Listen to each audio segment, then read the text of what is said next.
What's going on, guys? This is me again, Manny at Manny Mod's Garage, and I have a new video for you guys. We're going to be having a new series of videos. The first episode is going to be what you guys saw in the thumbnail, and it's going to be 3 tips on what I think are most important when purchasing a new car. As a gearhead, yes, we're going to go out there and shop for your first Subaru, your Honda Civic Type R, even your Honda Civic Si, a Hellcat, a Scat Pack, whatever the case is. But to me, these are the 3 most important tips when buying the car that you want. First of all, the first tip is the most important tip. Know what you want to buy. That's the most important one. And how do you figure knowing what you want to buy?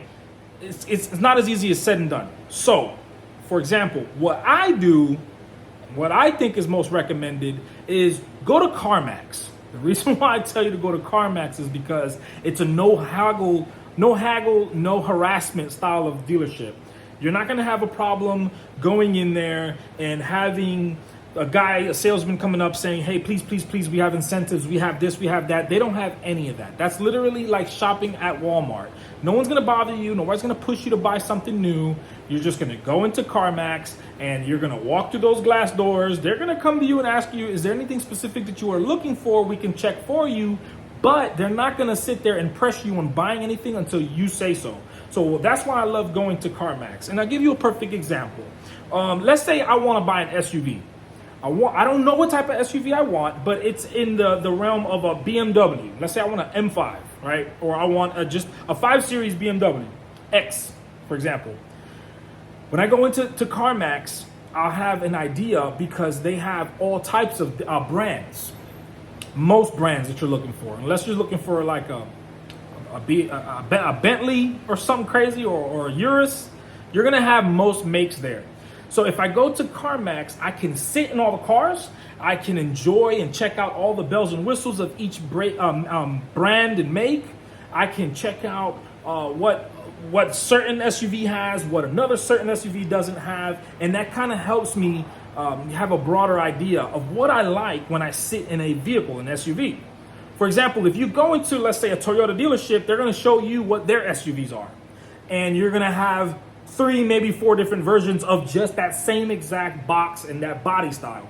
Versus if you go to CarMax, no one's going to harass you to buy a Highlander or whatever the case is. You're just going to go into CarMax. You're going to sit in the Escalade, the Suburban, the I don't know, whatever SUV is available, Lincoln, and you're going to get a feeling of what SUV you want without nobody bothering you. And that gives you a good idea of what I want out of this. So that to me is the most important one.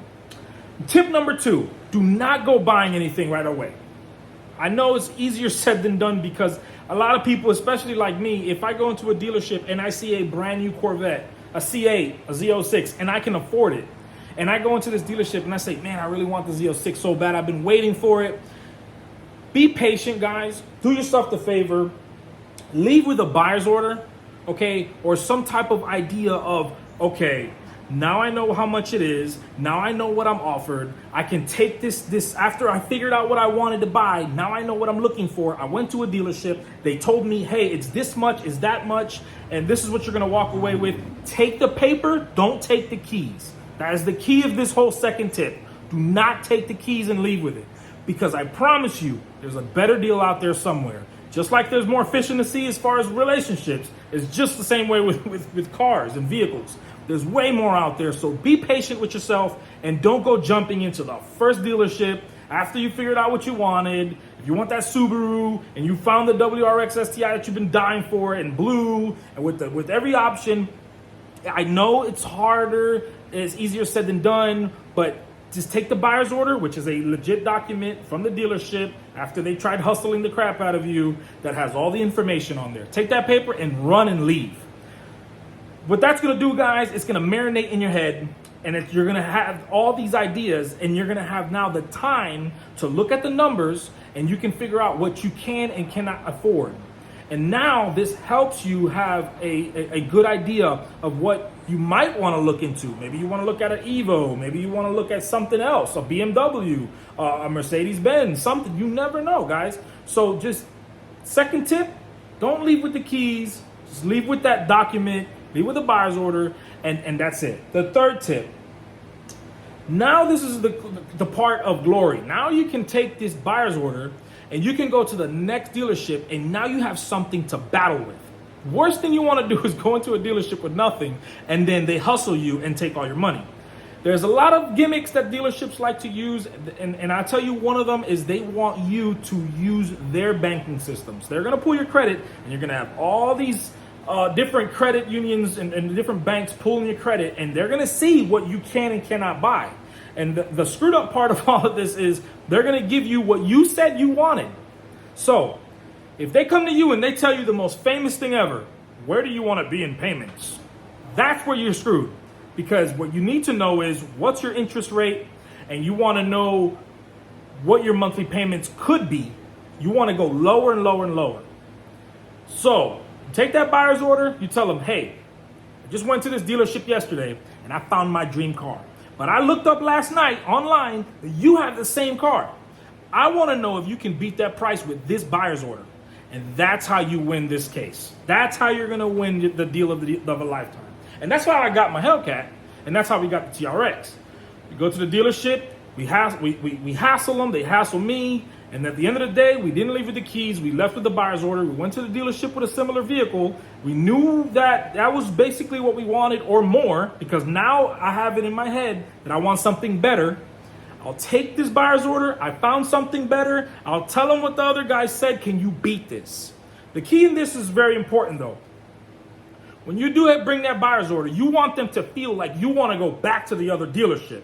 And what they're going to do is they're going to take that document and talk to their finance manager, and they're going to make a deal for you so you don't never leave that dealership. And that's where you're going to win. So guys, do yourself a favor. And the last little tip I want to give you is when you go buying a car, make sure that you motivate yourself to do a better deal. If you find a scat pack that you really want and they're saying $500 to $700 a month, and you know that you can probably squeeze another $200 a month into that monthly payment, get yourself the Hellcat. I'm not going to say the Hellcat is king and is God and all that. That's not what I'm trying to get to. It's just that if you're already there, don't trade up within 2 to 3 years or even 2 to 3 months. Just get it right off the rip so you don't have to trade in some more, and so that you can hold more equity so the money can come back to you. I know it's easier said than done, and I understand that when it comes to these cars, you're not going to get your money's worth. I understand that. But if you're going to get the bad boy, just get it. Don't go cutting corners. I promise you, if you get financed $700 a month for a scat pack, and yes, that is an average number for a scat pack. If you get financed $700 a month for a $45,000, $50,000 scat pack, guys, what's so hard about looking a little harder for a year before Hellcat and saving a ton of money and having a better engine or a stronger platform? That's just my intake. Again, guys, this is a new series. It's going to be called, I guess you could say, Manny's Mechanical Mindset.